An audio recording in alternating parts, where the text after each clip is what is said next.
que o mercado de cerâmica tem se adequado à norma de desempenho que entrou em vigor em julho de 2013? Bom, o mercado da cerâmica, né, ele demorou um pouco para entender que a norma de desempenho, ela vem, na verdade, para ajudar, vem para se tornar um diferencial competitivo, né? Aos poucos isso tem melhorado, mas ainda, se a gente tratar disso como um mercado como um todo, a gente ainda percebe que são poucos players grandes que estão levando realmente a norma de desempenho a sério. Ainda tem muita gente que ainda, né, muitos construtores, muitos fabricantes que ainda não estão totalmente adequados, não estão totalmente a par de quais são os requisitos, de como é que eles têm que declarar os seus produtos em relação à norma. O que falta para que esse entendimento, esse conhecimento seja disseminado de uma forma mais intensa? Bom, primeiramente, o conhecimento de quais dos requisitos da norma, dos quase 300 requisitos da norma, se aplicam ao produto cerâmico, né?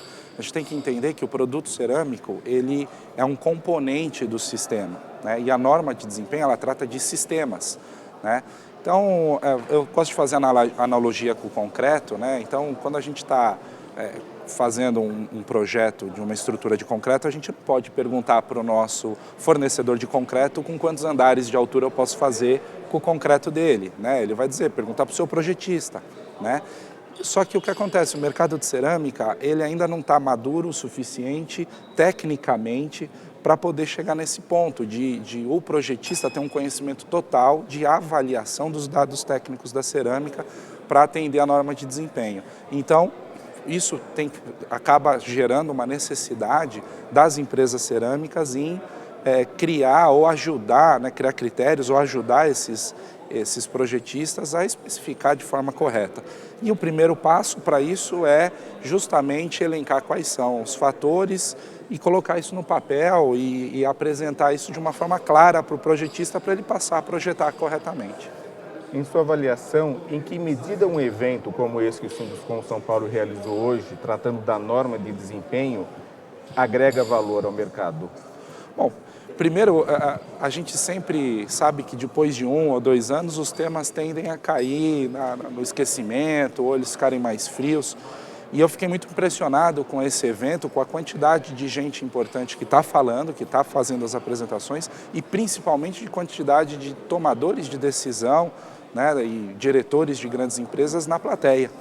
Isso mostra que mesmo depois de 2 anos da norma em vigor, a gente ainda tem força, a norma de desempenho ainda tem força, ainda tem muita coisa para ser discutida, muita coisa para ser pesquisada. A gente recebeu hoje aqui, vimos diversos novos resultados com relação a ensaios, testes, então as coisas estão aflorando.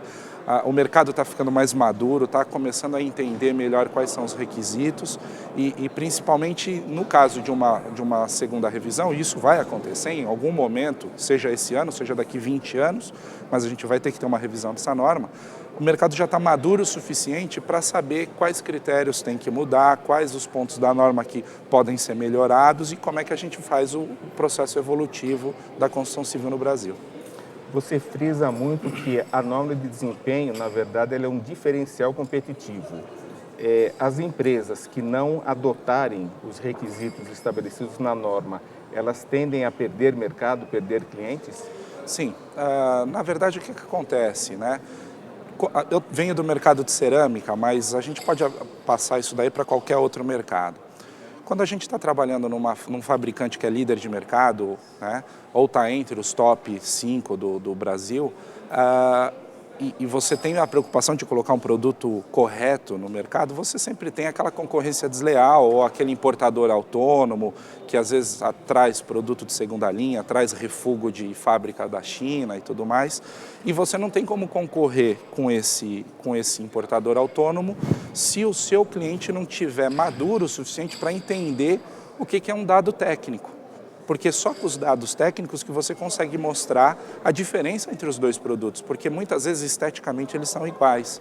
Só que a hora que eu vou falar de dado técnico, opa, esse mancha menos do que esse é mais resistente do que esse.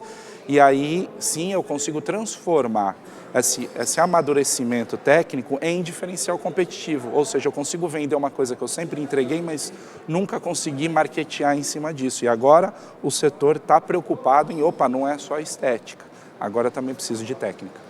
Pelo que você está dizendo, a aderência à norma de desempenho ela é importante tanto por parte das empresas, dos diversos segmentos que fazem parte da cadeia da construção, quanto pelas entidades de classe, associações que representam essas empresas. Sim, sem dúvida. A gente vê que algumas entidades de classe e algumas associações já se amadureceram muito com relação à norma de desempenho. Bons exemplos disso são as associações de drywall, associação de alumínio, associação de vidros, então de portas. Você vê que portas há 4, 5 anos atrás não tinha tantos dados técnicos, a coisa não era tão disseminada e você vê que hoje eles estão super organizados, com critérios de desempenho bem definidos, com classes de desempenho, e isso tem que partir da associação.